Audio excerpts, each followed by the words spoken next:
অজান্তেই বিভিন্ন ধরনের সুন্দর সুন্দর গাছ বাগানে খুঁজে পাওয়ার মজাটাই কিন্তু আলাদা। আর হ্যাঁ, ঠিক এমনটাই হয়েছে আমার সাথে। আমার এই বাগান বিলাস গাছটার নিচে এই সুন্দর ফুল গাছটার নাম কি বলো তো? এটা কি পর্তুলিকা নাকি মসরোজ?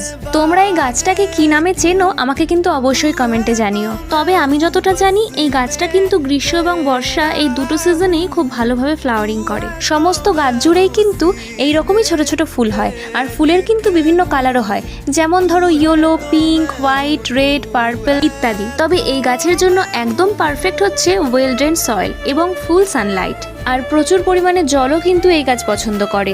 তাই এই গাছটির জন্য আজ একটা নতুন জায়গা করে দিলাম। মাটির সঙ্গে আমি মিশিয়ে নিয়েছি কিছুটা ভার্মি কম্পোস্ট আর বালি মেশানোর কারণে ড্রেনিং সিস্টেমটা কিন্তু খুব ভালো থাকবে। ব্যাস, এরপর আর কি, এরপর জল দিয়ে 2-3 দিন ছায়াযুক্ত জায়গায় রেখে তারপর ফুল সানলাইটে গাছটাকে রাখতে হবে। আজ তবে এতটাই, দেখা হচ্ছে নেক্সট ভিডিওতে।